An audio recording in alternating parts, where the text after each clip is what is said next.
Good afternoon, ma'am. Good afternoon, classmates. This is our report and we are group 7. So this day, we will tackle about the rules of phonology. What is phonological rules? Phonological rules are part of communication through language, whether spoken or written, and knowing what they are and why they exist can help us better understand our world. In understanding the phonological rules is considered an important aspect in teaching English or working with people who have speech problems. In order to understand the purpose of phonological rules, we need to understand what phonemes is. According to the traditional phonological theories, a phoneme is the minimal unit in the sound system of language.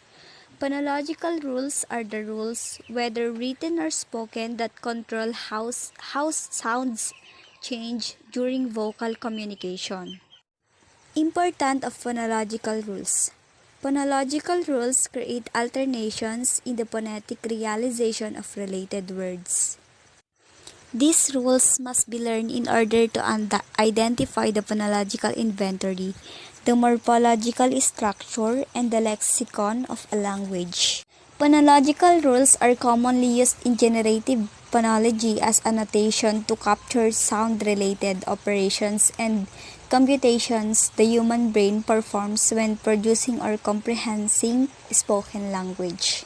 Phonological rules are commonly used in generative phonology as a notation to capture sound-related operations and computations the human brain performs when producing spoken language.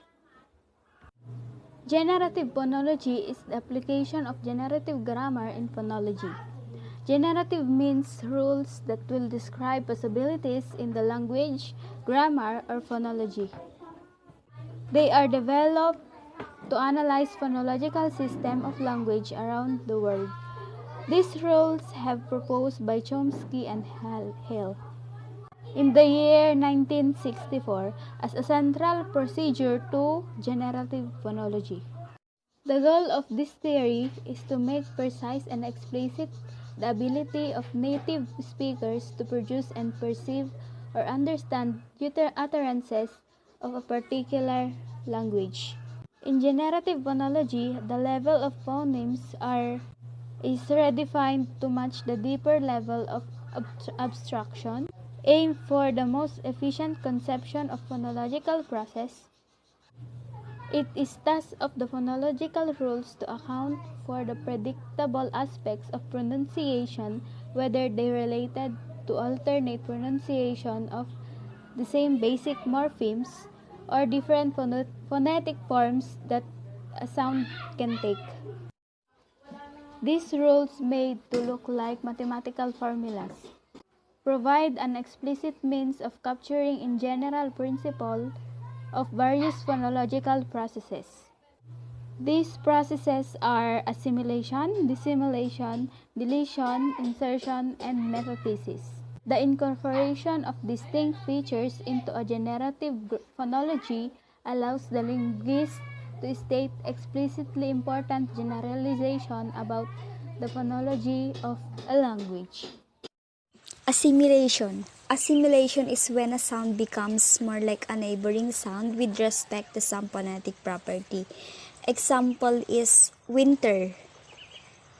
Ang kasintunog dito is winner. Tapos example is planter, planner. Center, center. Pansinin nyo yung words na sinabi ko. Magkasintunog lang sila pero magkaiba yung spelling. Two major categories of assimilation. First is regressive assimilation. The phoneme that comes first is affected by the one that comes after it. Example: bad boy, bad boy, bad boy. Progressive assimilation is an assimilation in which the sound that undergoes the change occurs earlier in the word than the assimilation trigger, implying that the change occurs backwards. Progressive assimilation. The phonemes that follows is affected by the one that comes before it. Example: stander, stander, stunner. Progressive assimilation is an assimilation in which a preceding sound has an effect on a following one or called shortening. Dissimilation is a rule in which becomes less similar to another segment. This rule relates to the process through which two nearby sounds becomes less similar. Fifth and sixth number. For example, fifth is pronounced fifth, while six is pronounced six. The second fricative changes to stop making it more distinct and simpler to say. Delation. Delation removes a segment from certain phonetic context. Example is this is bump, bum, cramb, cram.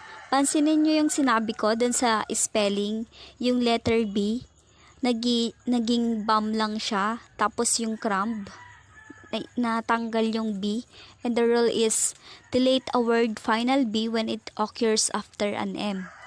Delation is when a sound such as a stressless syllable or a weak consonant is not pronounced. The word handbag. Pag pronounce mo to, maaalis yung D, handbag. The D is not pronounced. Pansinin nyo, pag napapansin nyo, madaming hindi na po pronounce na word, pero kasali siya sa written. But when you spoke, magkakaroon ng delation na tinatawag. Insertion. Insert a syllabic or non-syllabic segment, also known as expentesis. Insertion is when an extra sound is added between two others. For example, when we pronounce the word hamster at a regular speed, most of us will say and hear hamster with AP, and film with E, and ankle, A becomes E with E. Metathesis is what occurs when two sounds or syllables switch places in a word. There are two types of metathesis, the switching and the transposition. So the definition of switching is a type of metathesis simply involves the reversal of the consonants within two consonant clusters that typically appears in a syllable final position. For example, the word mask. Mask may be realized as max. The sound segment of the cluster SK at the end of the syllable are reversed.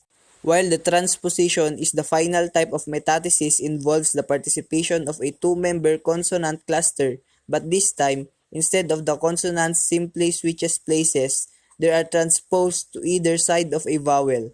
An example of this word, fly.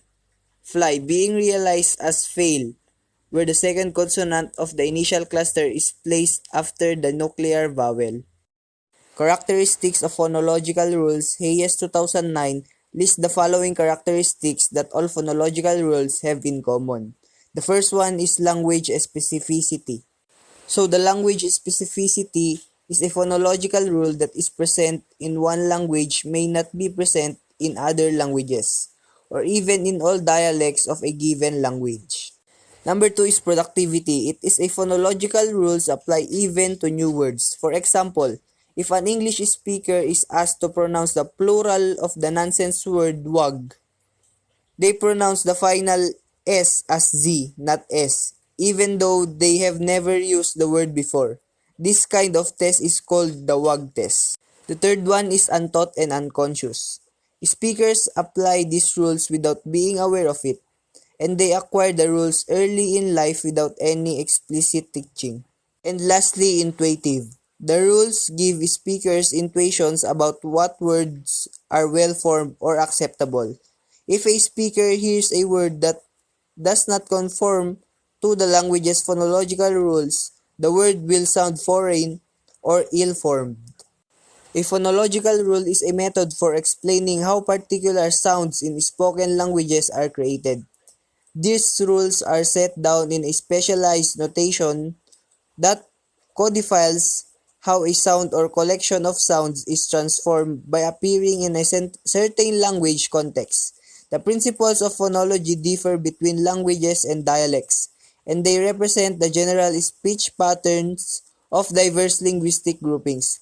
Linguistics can discover the physiological and neurological mechanism that transforms mental language into spoken language by researching how a certain phonological rule functions in a spoken language.